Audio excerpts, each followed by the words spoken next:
HMDA మాజీ director RERA కార్యదర్శి శివ బాలకృష్ణ కేసులో అరెస్టైన అతని సోదరుడు నవీన్ కుమార్ కు 14 రోజుల జ్యుడిషియల్ రిమాండ్ విధించినట్లు తెలుస్తోంది. నవీన్ ను మంగళవారం అర్ధరాత్రి మెజిస్ట్రేట్ నివాసంలో ఏసీబీ అధికారులు హాజరుపరచగా ఈ తీర్పిచ్చినట్లు సమాచారం అందుతోంది. దీంతో శివ, నవీన్ కుమార్ ను చెంచల్గూడ జైలుకు తరలించారు.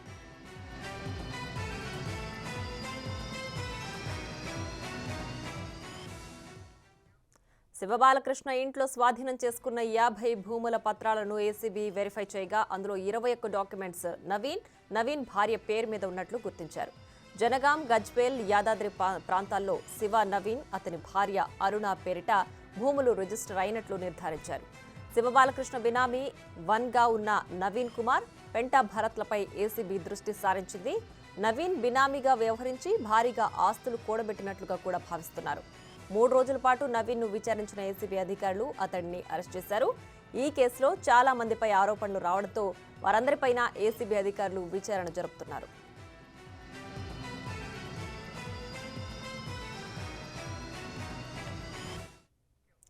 ఇక ఇదే అంశానికి సంబంధించి మరింత సమాచారం మా ప్రతినిధి సురేష్ లైవ్ లో అందిస్తారు. సురేష్, చెప్పండి, శివ బాలకృష్ణ తమ్ముడు శివ నవీన్ కుమార్ ను అరెస్ట్ చేశారు కదా, దీనికి సంబంధించి పూర్తి డీటెయిల్స్ ఏంటి?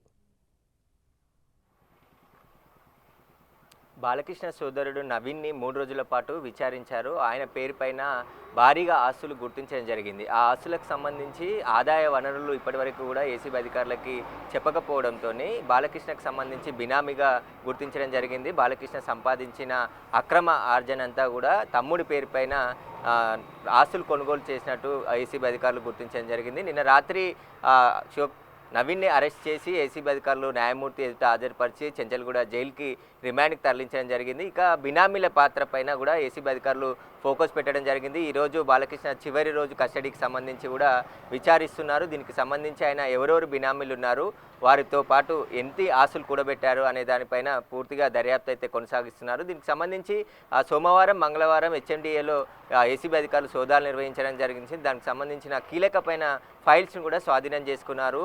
ఏదైతే ఎలక్షన్స్కి సంబంధించి 2 నెలల ముందు, కోడ్ వచ్చే 2 నెలల ముందు అనేక జీవోలు తీసుకొచ్చి ఫైల్స్ని క్లియర్ చేసినట్టు ఏసీబీ అధికారులు గుర్తించడం జరిగింది. ముఖ్యంగా ఒట్టినాగులపల్లి, నార్సింగ్ ఏరియాలో చాలా రియల్ ఎస్టేట్కి సంబంధించిన ల్యాండ్స్ను కన్వర్షన్ చేశారు. అనుమతులు, హైరేజ్ అపార్ట్మెంట్స్కి అనుమతులు మంజూరు చేయడం జరిగింది. వీటన్నిటిపైన కూడా దర్యాప్తు చేస్తున్నారు. ఇక ఈయనతో పాటు పనిచేసిన వారికి సంబంధించిన వివరాలు కూడా ఏసీబీ అధికారులు సేకరించడం జరిగింది. వారు ఎందుకు ఫైల్స్ని అక్కడ అక్రమాలు జరుగుతున్నప్పటికీ కూడా ఫైల్స్ని ఎందుకు ఆమోదించాల్సి వచ్చింది, ఎవరి ఒత్తిడితోని ఈ ఫైల్స్ అన్ని కూడా ఆమోదించారనే దానిపైన హెచ్ఎండిఏలో పనిచేస్తున్న అధికారులకు సంబంధించిన సమాచారం అడిగి తెలుసుకోవడం జరిగింది. దీనికి సంబంధించి బాలకృష్ణ ఇప్పటి వరకు దాదాపు 500 కోట్లకు పైనే ఆస్తులు గుర్తించినట్టు తెలుస్తుంది. ఆయన సంపాదించిన అక్రమ సొమ్ము అంతా కూడా రియల్ ఎస్టేట్ రంగంలో పెట్టుబడులుగా పెట్టినట్టు ఏసీబీ అధికారులు గుర్తించడం జరిగింది. 2 రియల్ ఎస్టేట్ కంపెనీలకు సంబంధించి నోటీసులు కూడా ఇచ్చారు. ఆ ప్రతినిధులను కూడా ప్రశ్నించే అవకాశం కనబడుతుంది. రైట్, నవీన్ కుమార్ బినామీగా ఉన్నారు, అలాగే ఆయన భార్య కూడా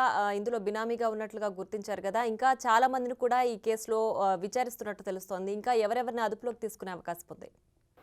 నవీన్తో పాటు భరత్ కుమార్ అనే మరో వ్యక్తిని కూడా బినామీగా గుర్తించడం జరిగింది. ఆయన పేరు పైన కూడా అనేక ఆస్తులు హైదరాబాద్ శివార్లో కొన్నట్టు ఏసీబీ అధికారులు డాక్యుమెంట్స్ని స్వాధీనం చేసుకోవడం జరిగింది. ఎప్పుడు కొనుగోలు చేశారు, ఎలా నగదు రూపంలో చెల్లింపులు జరిగాయి, అసలు ఎవరు ఈ నగదు ఎవరైతే లబ్ధి పొందారో వారికి అందించారు అనే పూర్తి వివరాలు ఏసీబీ అధికారులు రాబట్టడం జరిగింది. అయితే సోదాల సమయంలోనే బాలకృష్ణ ఇంట్లోనే అనేక డాక్యుమెంట్స్ని స్వాధీనం చేసుకోవడం జరిగింది. అవన్నీ బినామీ డాక్యుమెంట్స్గా గుర్తించడం జరిగింది. ఇతరుల పేరుపై ఉన్నాయి కాబట్టి ఆ డాక్యుమెంట్స్ ఏదైతే రిజిస్ట్రేషన్ పూర్తయిన తర్వాత వారికి సంబంధించిన డాక్యుమెంట్స్ అన్నీ కూడా బాలకృష్ణ బంధువులలోనే ఇళ్లలో ఉంచడం జరిగింది. ఆ డాక్యుమెంట్స్ అన్నిటిని కూడా స్వాధీనం చేసుకోవడం జరిగింది. దీనికి సంబంధించి బినామీల లిస్ట్ అయితే ఇంకా బయటికి అధికారికంగా ఏసీబీ అధికారులు ప్రకటించలేదు. దాదాపు 8 రోజులు, అంటే నిన్నటికి 7 రోజులైంది. ఈరోజు చివరి రోజు బాలకృష్ణ కస్టడీ ఉంది. ఆ కస్టడీలో మరింత సమాచారం కూడా రాబట్టనున్నారు. అయితే ఈరోజు కస్టడీ అనంతరం సాయంత్రం కోర్టులో హాజరుపరిచిన తర్వాత మరో 5 రోజుల పాటు బాలకృష్ణను కస్టడీ కోరే అవకాశం ఉంది. దానికి సంబంధించిన ప్రిపరేషన్స్ కూడా ఏసీబీ అధికారులు చేస్తున్నారు. దీనికి సంబంధించి బాలకృష్ణ బినామీలు చాలామంది రియల్ ఎస్టేట్ వ్యాపారంలోనే ఉన్నట్టు గుర్తించడం జరిగింది. వారంతా కూడా రియల్ ఎస్టేట్లోనే పెట్టుబడి అంతా కూడా పెట్టినట్టు ఏసీబీ అధికారులు అంచనాకు వచ్చారు. ఇంకా ముఖ్యంగా ఈయన హెచ్ఎండిఏ డైరెక్టర్గా ఉన్న సమయంలో హైదరాబాద్ శివారు ప్రాంతాల్లో కావచ్చు, ఇటు 111 జీవో ఉన్న